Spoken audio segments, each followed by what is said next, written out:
Start with a little music. Just gonna play an ad.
This looks different. Am I in the right spot? I think you have to go to books. Under table of contents, the first one, yeah. Then hit Bhagavad Gita. Ah, okay. This looks more like it. Yeah.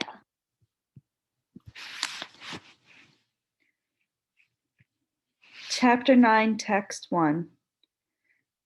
Sri Bhagavagan Uvaka Idam Tute Guhai Tatam Para Mane Ana Suvave Shunanam Jinanam Satam Vai Gantam Mo Base Suha. The Supreme Lord said, My dear Arjuna, because you are never envious of me, I shall impart to you this most secret wisdom, knowing which you shall be relieved of the miseries of material existence. As the devotee hears more and more about the Supreme Lord, he becomes enlightened. This hearing process is recommended in the Srimad Bhagavatam. The messages of the Supreme Personality of Godhead are full of potencies, and these potencies can be realized if topics regarding the Supreme Godhead are discussed amongst devotees. This cannot be achieved by the association of mental speculators or academic scholars, for it is realized knowledge. The devotees are constantly engaged in the Supreme Lord's service.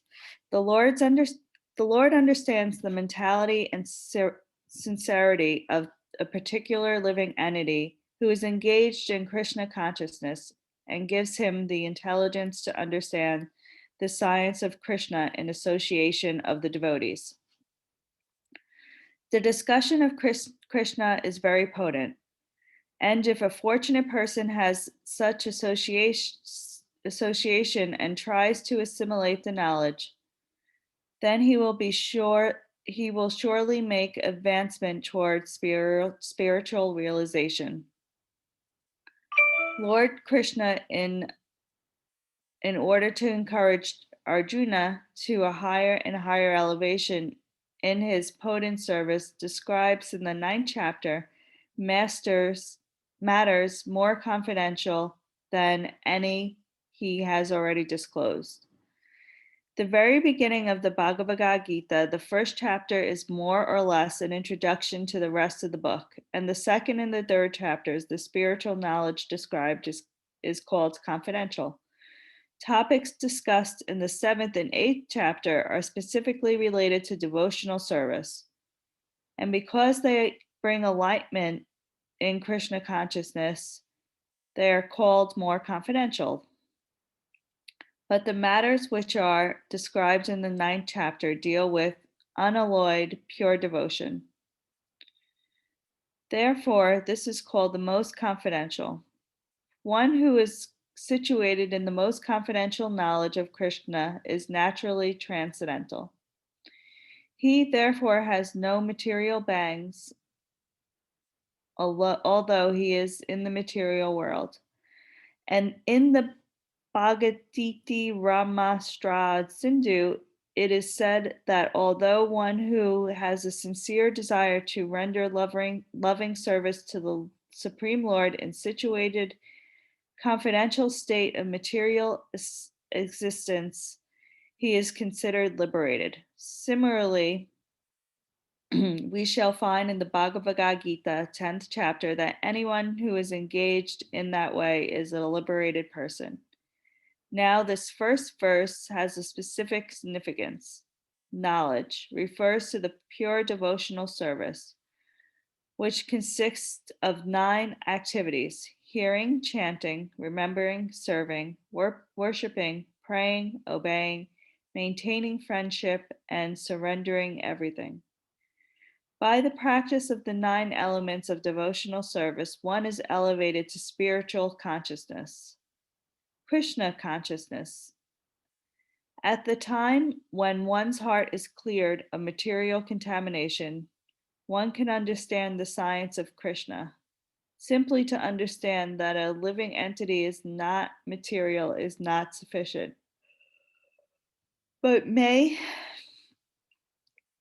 be the beginning of spiritual realization.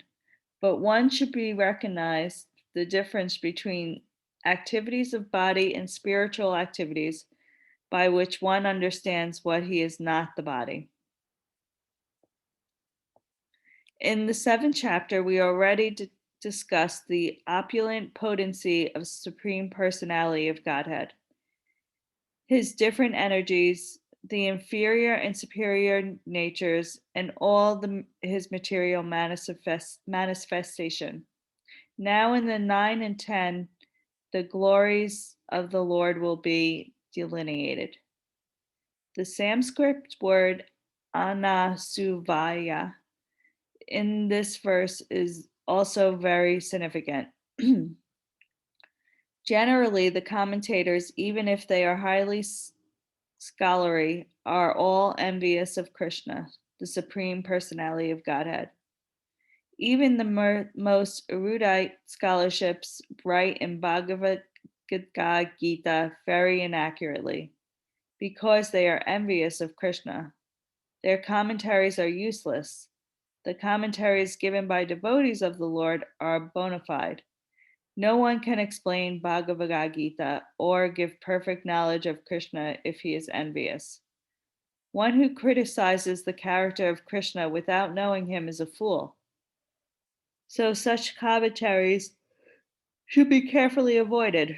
For one who understands that Krishna is the Supreme Personality of Godhead, the pure transcendental personality, these chapters will be very beneficial. Text 2. Raja Vidya Raja Guhaman Pavitram Idam Utapman Para Shagaman Daraman Sukhan Katram Ayam. The knowledge is the king of education, the most secret of all secrets. It is the purest knowledge and because it gives direct perception of the self-realization, it is the perfection of religion. It is everlasting and it is joyfully performed. The chapter of Bhagavad Gita is called King of Education because it is the essence of all the doctrines and philosophies explained before.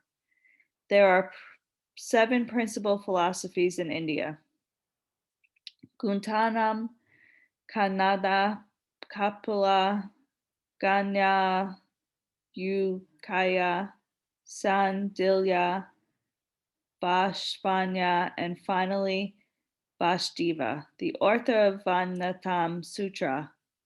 So there is no dearth of knowledge in the field of philosophy or transcendental knowledge. Now the Lord says that his 9th chapter is the king of all such knowledge, the essence of all knowledge can be derived from the study of the Vedas and different kinds of philosophy. It is most confidential because confidential or transcendental knowledge involves understanding the difference between the soul and the body. And the king of all confidential knowledge accumulates in devotional service. Generally, people are not educated in the confidential knowledge. They are educated in external knowledge. As far as ordinary education is concerned, people are involved in with so many departments, politics, sociology, physics, chemistry, mathematics, astronomy, engineering, etc. There are so many departments of knowledge all over the world and many huge universities, but there is unfortunately no university or educational institution where science of the spirit is instructed. Yet the soul is the most important part of the body. Without the presence of the soul, the body has no value. Still, people are placing, excuse me, great stress on the bodily necessities of life, not caring about the vital soul. The Bhagavad Gita, especially the second chapter on, stresses the most importance of the soul. In the very beginning, the Lord says that his body is perishable and that the soul is not perishable. That is confidential part of the knowledge.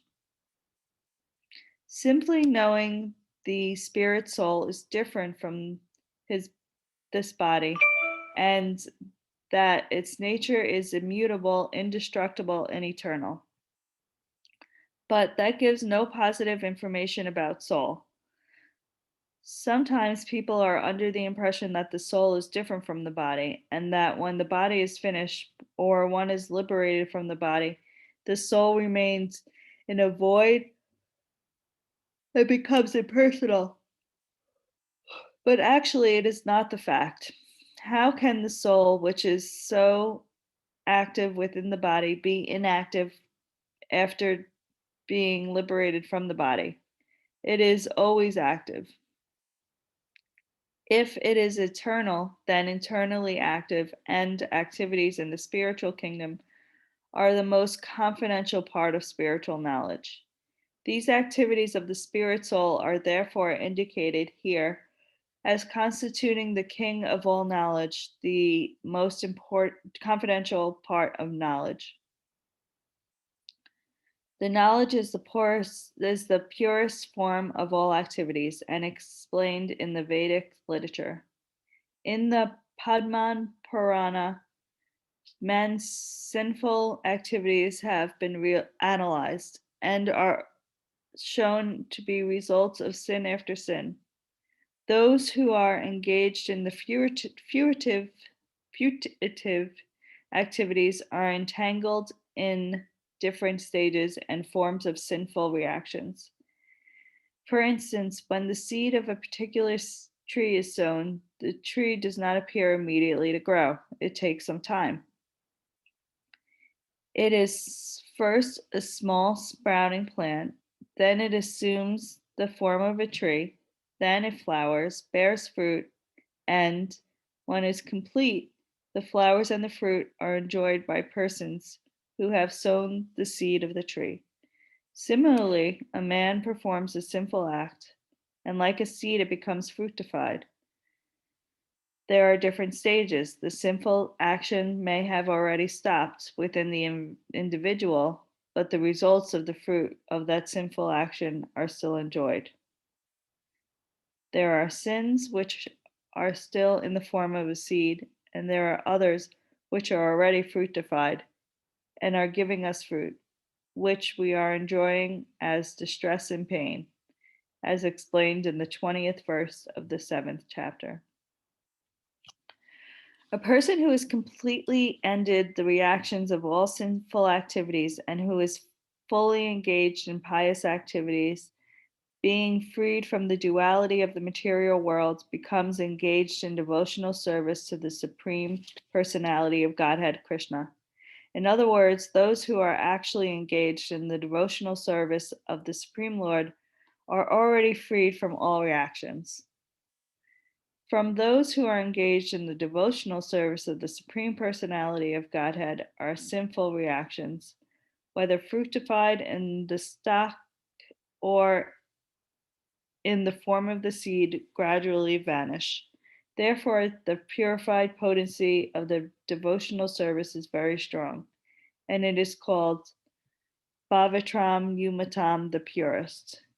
Utamam meaning transcendental, tamas meaning the material world or darkness, and the utaman means that which is transcendental to the material activities. Devotional activities are never considered material, although sometimes it appears that devotees are engaged just like ordinary men. One who can see and is familiar with devotional service, however, will know that they are not material activities. They are all spiritual and devotional, uncontaminated by the material modes of nature. It is said that the execution of devotional service is so perfect that one can perceive the results directly. This direct result is actually perceived as we have practical experience that many people who is chanting the holy names of Krishna in course of time feels some transcendental pleasure and is very quickly purified of all material contamination. This is actually seen. Therefore, if one engages not only in hearing but in trying to broadcast the message of the devotional activities as well, or if he engages himself in helping the ministry activities of Krishna consciousness, he gradually feels spiritual progress. This advancement in spiritual life does not depend on many of the kind of previous education or qualification. The method itself is so pure that by simply engaging in it, one becomes pure. In the Vedanta Sutra, that is also described in the following words: Prakasaka Kamani Abhastat. Devotional service is so potent that simply by engaging in the activities of devotional service, one becomes enlightened without a doubt. Narada, who happened to be the son of a maid servant, had no education, nor he. Sorry, I'm laughing because my cat is walking around the room staring at me like I'm nuts. He was born into a high family, but when his mother was engaged in serving great devotees, Narada also became engaged in, and sometimes in the absence of his mother, would serve the great devotees himself. Navada personally says, once only by permission I took the remnants of their food, and by doing so all my sins were once eradicated. Thus being engaged, I became purified in the heart, and that at time the very nature of the transcendental became attractive to me. Narada tells his disciple Vashdeva that in a previous life he was engaged as a boy servant of purified devotees during 4 months of their stay, and that he was intimately associated with them. Sometimes those sages left remnants of food on their dishes, and the boy who would wash the dishes wanted to taste the remnants. So he asked the great devotees whether he could eat them, and they gave him their permission. Narada then ate those remnants and consequently became freed of all sinful actions, and he went on eating. He gradually became as pure hearted as the sages, and he gradually developed the same taste. The great devotees relished the taste of unceasing devotional service of the Lord, hearing and chanting, etc. And by developing the same taste, Narada wanted also to hear the chant and the glories of the Lord. Thus, by associating with the sages, he developed a great desire for devotional service. Therefore, he quotes from the Vedanta Sutra. If one is engaged simply in the acts of devotional service, everything is revealed to him automatically and he can understand this pure pragrasa directly perceived. It's 8 o'clock. Should I go to the end? I was going to say, I don't think we're going to finish this, but maybe just finish this last, unless you guys want to stop and discuss. We can pause here and pick up at this chapter tomorrow, Narada. Let's just pause. Okay.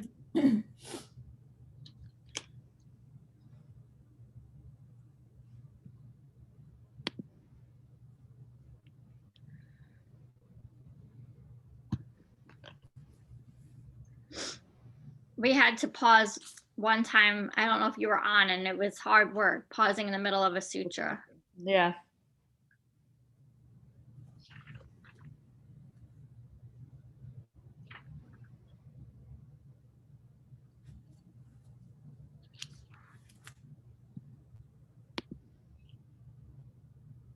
I feel like it's not unintentional, but I feel like it just keeps repeating the same thing. But I also like how they state how important knowledge or education is in learning about this. Like for me, it was really hard for me. Like I felt like a spiritual person, but I couldn't really understand how to engage in that part of my life because I wasn't educated in it, in any sort of religion or yoga philosophy. And I liked, so I am enjoying learning about this. So much so that I even signed up for the Bhakti Center weekly meeting. And so that's what happens with this yoga stuff, right? Like you'll find something and then you'll like, oh, I want to learn more about it. And you just, I don't know if I'll love it, but I want to try. But I like how they talked about the 9 different activities: hearing, chanting, remembering, serving, worshiping, praying, obeying, maintaining friendship, and surrendering everything. 9 elements of devotional service. That's what they called it. I'm gonna highlight that.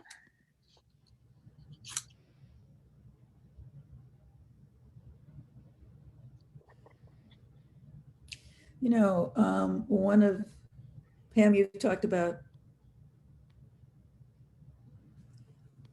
liking how Amanda describes not having one big white guy with a long beard in the sky, but rather kind of a energetic oneness, you know. And if you look at it in terms of energy, the one thing I got kind of stuck at, Dominica, when you were reading, and then I went back and looked at it again and thus lost my place, but you know, whatever, it's easy to lose your place in this, is when you, if you go to pure devotional service and ultimately your body's going to die, right? And then it said the soul is not inactive, because why would it be inactive since it had been active, you know, when it was connected to the body. So it's basically talking about a kind of a mind-body duality, you know. But if you view them as, they're not dual, the mind is really a product of the body, you know, and at least the way that I understand it. And if you die, the activity of your mind is really just conversion to a different kind of energy and sometimes a different kind of material, right? This is your when your body rots, basically, or if you're cremated, when it's burnt up, it's a different kind of, it's converted to a different kind of energy. But there's not individual consciousness there. And one thing that I understand out of this is, if you are really into this and you use this as a framework with which to view the world, when you view death, do you view the yourself and your identity as being carried forward in, or if you are, suppose you are a real devotee and you really reach supreme consciousness, are you then absorbed into this one big energy, Krishna consciousness, which means you no longer have an isolated identity, like the little atomic soul, you're absorbed into the supreme soul. So that is what puzzled me, and that's how come I lost my place.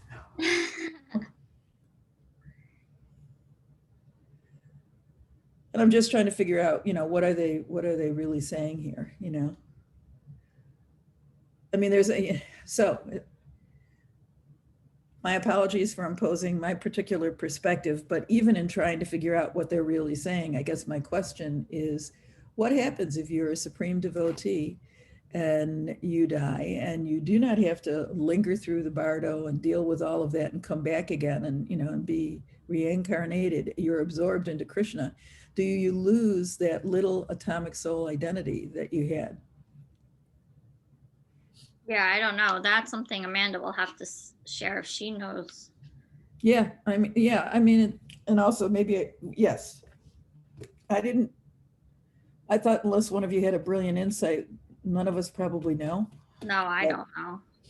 Amanda might have, I'm sure Amanda's heard this question before, or at least when she was in India, there must have been people who raised this question. Yeah.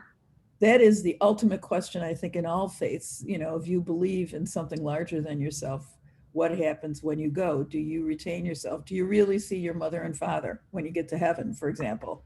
If you're a Catholic, like so on. Anyway. And Mom, I hope you changed your hairdo. I mean, you might. I think Amanda believes this because she's talked about like our soul families or a soul circle type of things, but yeah, you might see the soul of the person, but you may not see them in the physical form that you're used to.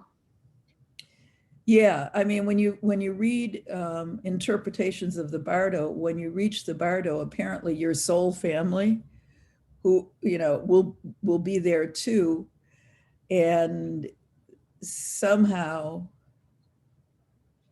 when you're reborn, you end up somehow connected to at least some members of that family, and you're drawn to them, even though you might not recognize them.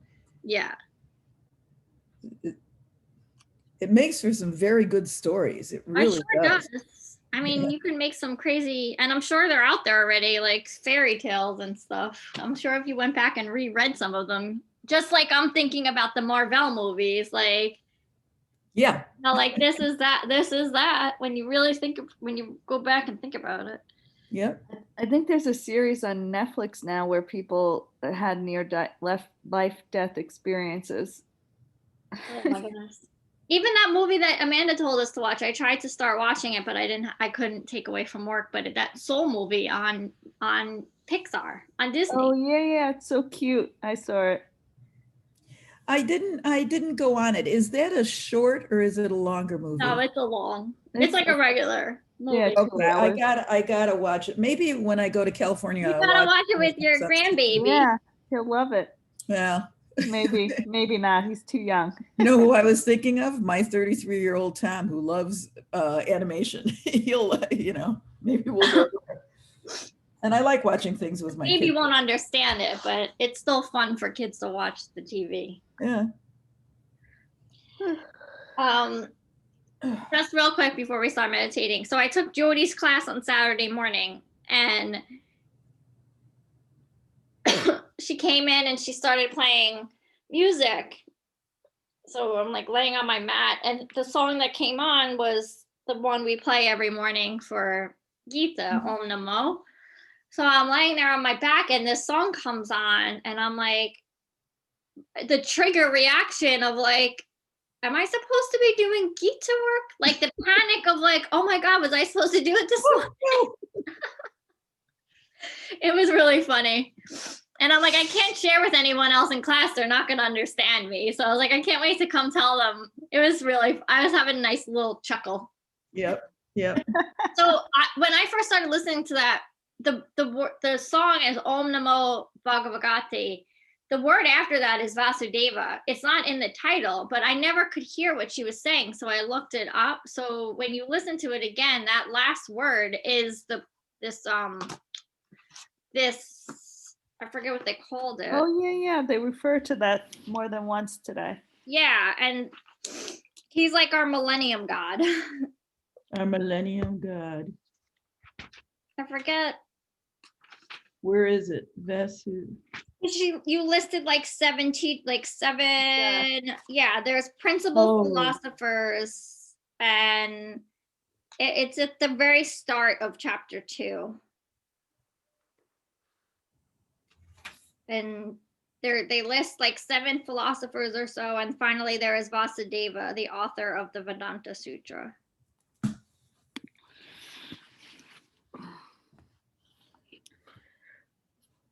So what is that when she sings it in the song? Is she singing as a follower of Vasudeva, or what is it in the chant? I think it's a prayer, yeah, but maybe Amanda can, or we can look it up.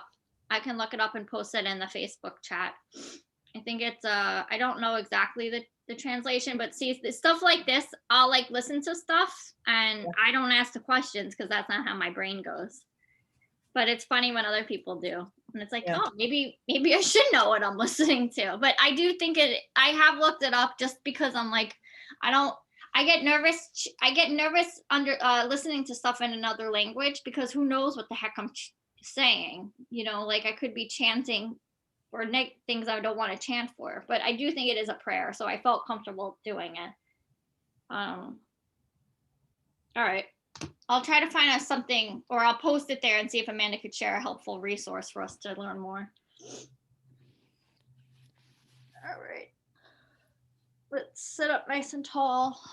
Take a few rounds of alternate nostril breath, and then I'm going to go right into meditation. It's already 8:13. So if you need more rounds or something else, you'll take it.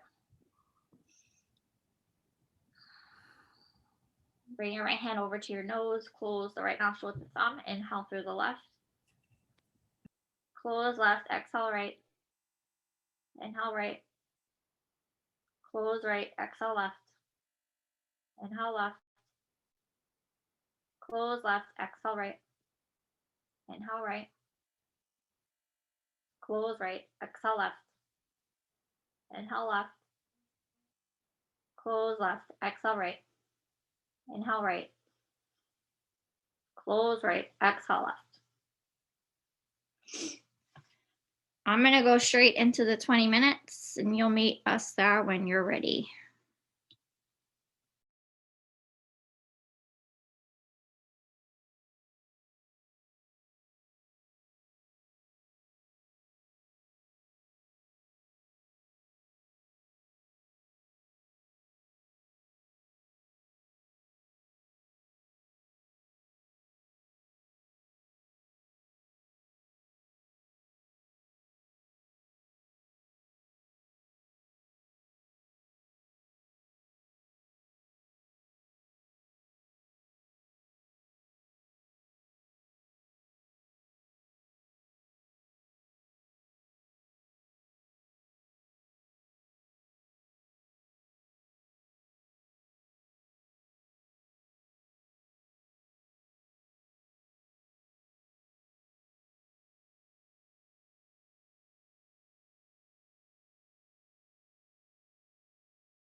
Bringing your hands together in front of your heart. Namaste.